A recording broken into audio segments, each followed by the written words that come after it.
ότι αυτός έγνω το πλάσμα ημών. Μνήσεται ότι Kus, that's grass, esmen. Why am I speaking in Greek? Well, Happy New Year. Why am I dressed so funny? Look, I'm dressed all the way down to the shoes, got my cummerbund on. Let me get in the car where you can hear me better.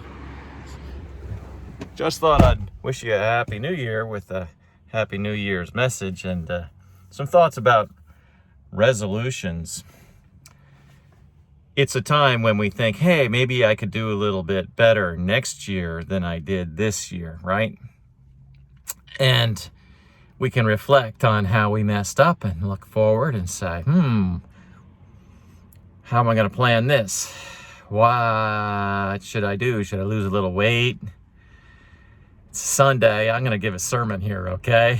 I'm away from town, just driving around South Florida and getting some business done the way that I do. So, James Carvin here, and thought that I would share some thoughts I've been having and bring in the new year the right way. Well, I've got some friends that go to a church called Freedom Church, and they talk about their freedom in Christ. What are you free from?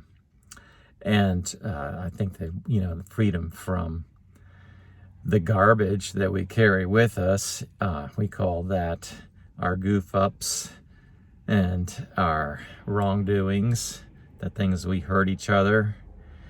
And some people just call it sin, freedom from sin. And a lot of people think that to be free from sin is about being forgiven. And it is, but I think that there's a certain miracle that we need to be free from sin, okay? And that is we need the grace of God himself if we're going to be delivered from sin. We need to actually become what we aren't. So that's why I thought I'd just stop by the road. I saw Freedom Plasma on the sign. I thought, the aftos egnotoplasma imon, for he knows our plasma. And I thought that was funny. I got a little kick out of that. Our plasma, you'll probably see that in Psalm 103, unless you read the Septuagint. I don't know if the number is 104 there. But where's it, 102? I get them backwards. But the Septuagint is the Greek translation of the Hebrew, and you get a little bit older, more reliable text, I think, from the Greek Septuagint than you might from the Hebrew Masoretic, because the oldest copy of that we have comes from the 11th century, unless you're going to the Qumran caves just to check, because those might be a little older. But so that's just about scripture. I want to talk about us and what about the kusai, nisatioti kusesman. That means he knows that we're like grass, and that plays into what plasma is, okay? Because is it blood platelets? What is plasma? It's your blood, right? It's a blood place where you donate blood. And plasma is a type of blood. I guess it may would have the platelets. I don't know. Some parts are removed. That's technical. That's medical. And but the plasma in the Greek is referring to our form, okay, our framework, the stuff we're made out of, okay. And so when we talk about being human, or even just being a sinner, we're inclined to lie to each other, to cheat one another, to steal from one another, to break relationships and bonds and agreements, break promises, covenants of marriage, and all the different things that we do that are rotten to the core. We're selfish, and we do things that break all the rules. And as the new year comes in, we want to know what our resolutions are going to be. And one of mine is to look a little bit more deeply into something called deconstruction. I feel inclined to deconstruct deconstruction. Okay, I'm feeling strongly I should do that. And I probably will do that because I always have done that. So that's going to be an easy one. That's a habit of mine that I've had for a long time. I just think it's important to understand what other people think. And so in this case, when you talk about deconstruction, you can hashtag deconstruction and you'll find a lot of people that have, and you can see how influential many of them are. They've got blogs and video stuff. I wish I knew how to do half of what they do when it comes to gaining an audience. And this year I'm going to be gaining an audience. In fact, I'm going to a PodFest in Orlando on the 18th of January to build up a podcast this year. And so that's one of my resolutions, is to build up an audience. But the other one, in deconstructing deconstruction, I think that one sense of the idea of deconstruction is to reject the traditional faith, rejecting tradition, taking ideas that people have had and just finding intellectual and academically proven and peer-reviewed ideas, usually in universities, and using that to back up why it is that you don't believe in that good old time religion or that good old time tradition or whatever it is, and replace it with just, I guess it's a sort of, you're going to have to start somewhere. I don't know what people replace it with. Now, for me, I should share my faith journey as quickly as I know how. You don't start to learn Greek without a longer journey than most other people. So just to bring it to a total overview that robs me of my story and yet give you the essence of it, my parents did not agree about religion, and so I was not ever granted a tradition to just simply inherit. And I think that that's an advantage. That turned me into a thinker because I wanted to know the truth. I wanted to know who was right, my mom or my dad. And I had to figure it all out for myself. And partly that brought me to somewhat of an intellectual question. But it was a question that mattered. You know, even with my brother, who wasn't much of a philosopher or anything, you know, at one point we said, what's the purpose of life? Why are we here?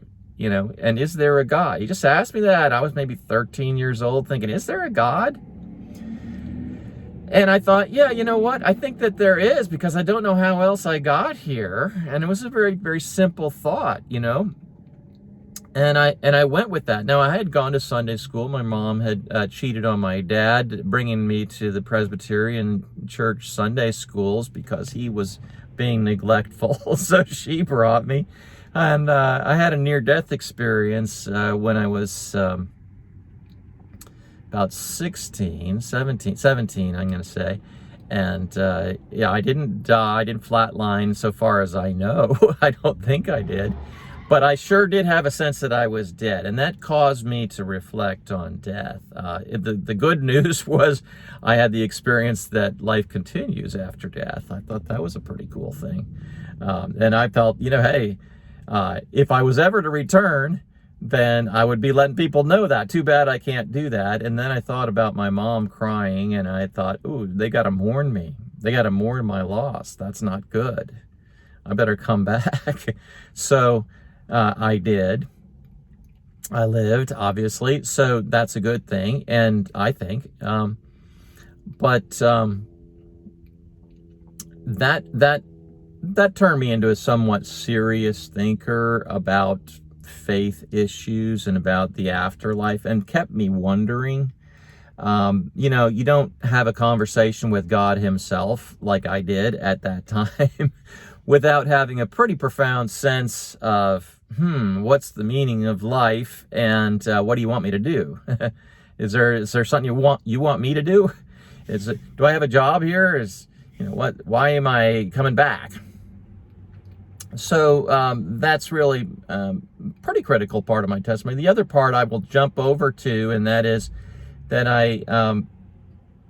I still listen to my parents. My father was Catholic, and he gave me like this double fire insurance argument, saying that, hey, you don't know if you're right or wrong. And of course, there was a girl involved who was Catholic that I was interested in at the time, so it wasn't hard to twist me into getting a conditional baptism into the Catholic Church. But the double fire insurance argument goes like this. The Protestants and the rest of the Christians say that if you are a Christian and you're wrong, then you have nothing to lose. And but if you're right, then you're saved. But the Catholics are saying that the Protestants aren't saved, and vice versa, actually. But my mom wasn't as convincing. She didn't use these types of arguments like my dad did. She just brought me to church. And so Dad's argument was, if the Protestants are all going to hell because they're not in the united body of Christ the way the Catholics are, then if you get baptized in the Catholic Church, the Protestants will accept that baptism because you got baptized. So go ahead and get a conditional baptism. Now, as it turns out, I had already been baptized in the Presbyterian Church, and my dad was way off, okay? But I still got that conditional baptism under the pretext, really, that maybe I hadn't been baptized in at all. And that's just not true. But anyway, so I was like, not sure about what I was doing because I didn't have the answers about who was right. I didn't think that my father was right, and I really didn't even think that my mother was right. I didn't think that it was necessary for God to become a human being. Of all the things that God was going to do, why would he become a human being? Why would there be a thing called blood sacrifice? That made no sense to me. Blood sacrifice? What? That seemed violent. It seemed unnecessary. I utterly did not understand why a sacrifice was necessary. The whole psychology or something was from some other culture. In my world, we don't do blood sacrifices of anything for any reason, right? Well, so I was having a struggle with that. And then I got into a situation at one point where a lot of people prayed for me, and I was also having some nightmares, okay? I can simply say that I was experimenting with Eastern religion, and I was interested in whatever the right religion was. I didn't think, well, what if both of my parents are wrong? So I explored with that.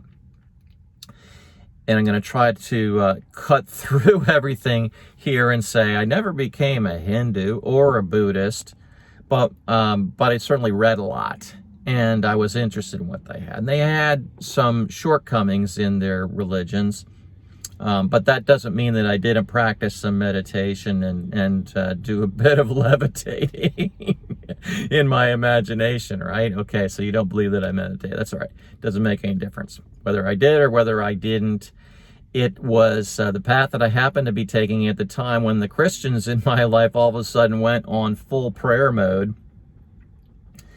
And I had an experience. I had a very deep experience that made me in reality actually believe that to give Jesus a chance. And when I say that, I'm not just saying, hey, if maybe fire insurance, I'm saying if really.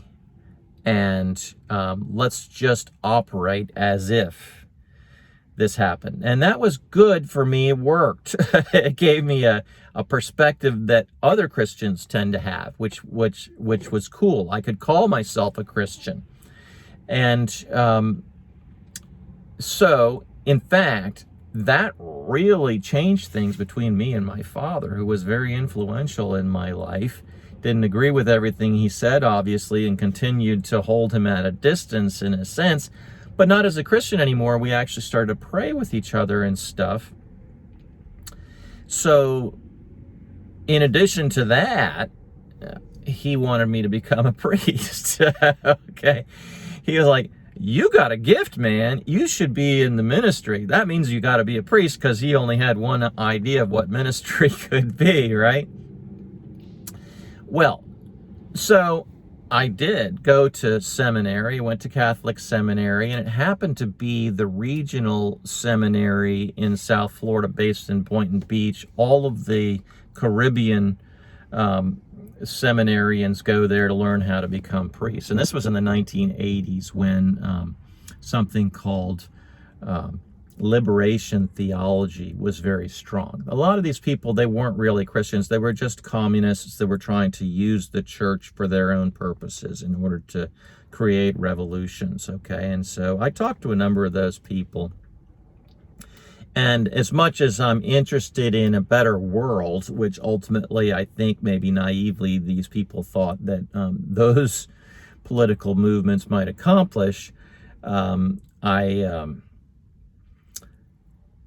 I really felt like continuing in that particular area of clerical formation was going to run into a very bad dead end. So I backed away from the priesthood, and I'll skip so many stories by saying this and go into the fact that it was very liberal. Okay, how can you would think that the Catholics would be very conservative, but in fact, when it came to studying the Bible and their approach to the Bible in the classes that I took, it was very, very progressive. Okay, so let me give you some examples. The Gospel of John, we were taught from Rudolf Bultmann of what's called the Tübingen School in Germany. And so that's going on at a Catholic seminary. Basically, this is where the beginning of this thing I call deconstruction starts. When you take the Gospel of John, you say, that was written in the late 2nd century. It wasn't written by John at all. There's nothing in here, in fact, that reflects the reality of Jesus. And deconstructionists, when it comes to Christianity, are largely involved in that. They say, no, you've got all this wrong. And then there's something called mythicists and mythicism. And what that is it says, these are myths. All these stories in the Bible, they're all myths. None of this really happened. No miracles. And it gets extreme all the way to the point where you have the Jesus movement, okay, where the search for the historical Jesus. They color code the Bible what the likelihood of these things actually happened. And so I went through all of that, and then I thought about it. I read the scriptures very closely and thought for many years over, well, is there any validity to all of this very critical and approach to the scriptures and historical? And then for the Old Testament, there's the documentary hypothesis that was taught. But in the New Testament, we're learning about Q and what the synoptic gospels share and what Paul said, and which of his epistles were actually written by Paul and which weren't. And so ultimately you get a Paul that never met Jesus, doesn't say anything about Jesus, but wrote before the Gospels were written. And then the Gospels start coming right around the time of the war with the Romans and the destruction of the temple that happened there. So that some of the Gospels, including the Gospel of John, were written after the destruction of the temple in 70 AD. So now, deconstruction will say things like Jesus wasn't God at all, as these later, probably Roman writers stated, and some sort of proto-Orthodox authors took maybe some material and turned it into what we now know as the New Testament. So a lot I'll say for other episodes here. Just wanted to give you some background of my experience and where I'm at right now, because deconstructing all of this deconstruction, I think it's more fair, because what I'm finding, if you do the hashtags on deconstruction, you're going to find that these people have, they don't believe. They're non-believers, and for whatever reason, there's a variety. They come in every variety, but basically one thing they have in common is the vast majority of them are not Christians and wouldn't give Christianity a chance. They're going to assume there's no such thing as miracles. They're going to assume there's no such thing as an incarnation. They're going to assume that there's no such thing as a resurrection from the start because they don't believe that that is possible. All right, so that's their first assumption, the majority of them, not all of them. But so to deconstruct that, what I want to do is I want to go back and take each one of these arguments and say, is that really a valid argument? Is that really fair? So I'm going to do that, okay?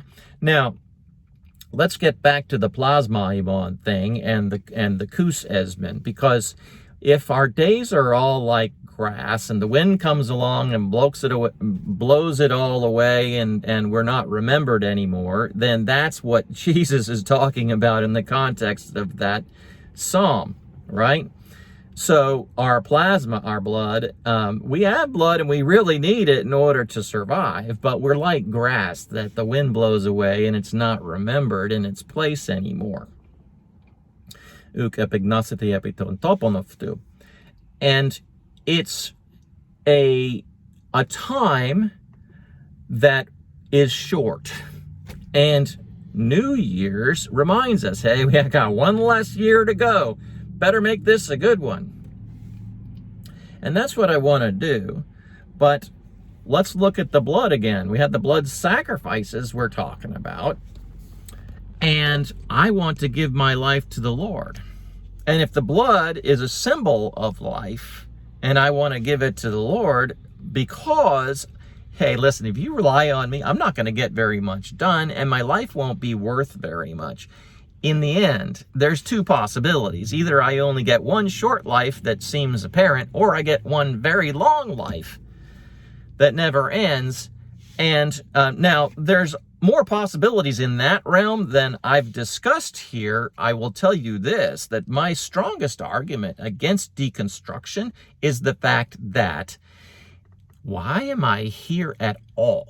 If there's an eternity past and eternity future, and my consciousness exists right now, something that science never solved was, why is there consciousness? How is there consciousness? Oh, okay, a brain happened, but let's assume there's a brain, and your assumption is that your consciousness will exist for the length of a lifespan, say 70 years, 100 years, whatever. What are the odds? Well, 70 to 100 to infinity, past and present and infinity years. Okay, so maybe you want to reduce the size of a universe. It's 13.8 billion years. Okay, but what are the odds you're going to be alive in any universe? Well, if there's a multiverse, maybe the odds are 1 to 1 because you're always alive. And so the possibility that you're, rather than thinking in a linear timeline all the time about history, you might want to think about other possibilities. So I'm just going to say that those possibilities exist and you may not have thought about them. They might actually be a pretty good argument for something beyond what this ontic science, the thing that only believes in the things that it can see and observe, and just takes all the a arguments regarding theology or anything else as pure theory, and thinks that the things that we see and know are superior somehow. Well, not if a dream is very vivid. And how do you know you're not in a dream right now? Or the Matrix might be very vivid. How do you know we're not in the Matrix? So these are the kind of arguments I would have to the atheists in the deconstructionist movement. And from the beginning to say, hey, hold on. Just because you're rejecting tradition and think that those are myths, that doesn't mean there's no God.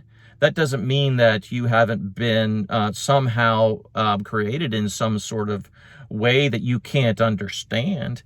And it doesn't mean that your life is necessarily short. In fact, the odds that you only have one life, if that's the case, is 1 into infinity. See that? So that sort of blows that theory away, I think. You might say, well, something has to happen at all times, and so why not your consciousness? I'm like, that's stupid. That doesn't make any sense. Yeah, it's like, oh yeah, boom, hey, my car works. It just all of a sudden appeared out of the middle of nowhere, and here it is. things don't just construct that way. You have to deconstruct them because of entropy. It will happen, and because But listen, I'm not going to go into all the scientific arguments or the fine-tuning arguments and that kind of thing here. I just want to say Happy New Year, and let's put our thoughts into what comes next. What do we have left? What are we going to do with these lives of ours? And, I got a lot going on. I just want to say that my way of raising funds has not been through Patreon. Maybe one day it'll be, but I sort of feel like that's a little begging for a living. I just want to get a message out, and unfortunately I don't have one, and I would like for you to thumbs up and subscribe on my YouTube channel this coming year. That's one thing you can do for me. Make me relevant. I should not be a person who's never known. I should not be utos exantis, epignosity epitontoponov too. I don't want to be not remembered. I'm leaving recordings. And so that's very important. And so what I can't do, which is live forever, God can do, which is give me constant consciousness. And as far as the scriptures go, I would so much love to go into it all verse by verse in response to what the deconstructionists are saying. If that's something that you would support, then please support me by sharing this video. And I'm an insurance man. I try to help people. To me, that's very important. Ideas are one thing, but just going out and doing things to help people, that's something else. And so I'm in the insurance business.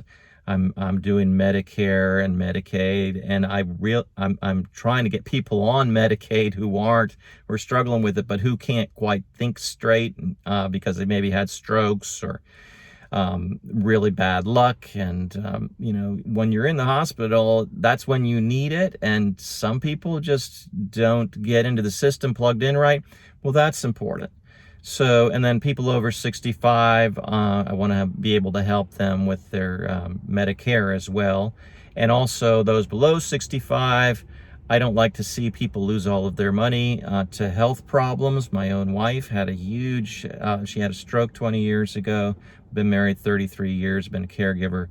This is not how lives should necessarily be, where they're constant financial struggle. But so the insurance business for me is a way to fix that problem. All right, well, spread the word around that I can help people with their insurance needs as a consultant far more than as a sales agent. I don't push products on people. I did my best to represent as many companies as possible, so I'd always have something that people really need in every little situation that was conceivable. And if I can help you, I'll let you know. Mostly, I could pretty much be the guy that would be able to put you in the best health situation, no matter what type of product it was. So that's the best way to support me, not through Patreon, is by asking and comparing notes about your health insurance. All right. So you're going to hear more about that in the coming year and on my podcast as we bring that into something significant. Just wanted to let you know what's going on. Have a very happy Sunday. Oh, and by the way, we got this Christmas theme still happening, and talk about deconstruction. Okay, so Jesus wasn't born on Christmas Day. Well, maybe he was, but it wasn't December 25th, right? There might be some arguments for and against that. I happen to think that Jesus was actually born on New Year's Day. I think that's the best argument based on several prophecies, but not only that, when Zacharias would have been the priest. I think I've shared some videos on my scripture note page about that. And so it's New Year's is tomorrow. So this is the Christmas thing, and I just want to wish everybody a Merry Christmas and a Happy New Year. Do put some thought into the rest of your life and this year. Find a good resolution. There's a few minutes left on December 31st here, okay? God bless you all, and I hope to talk to you soon.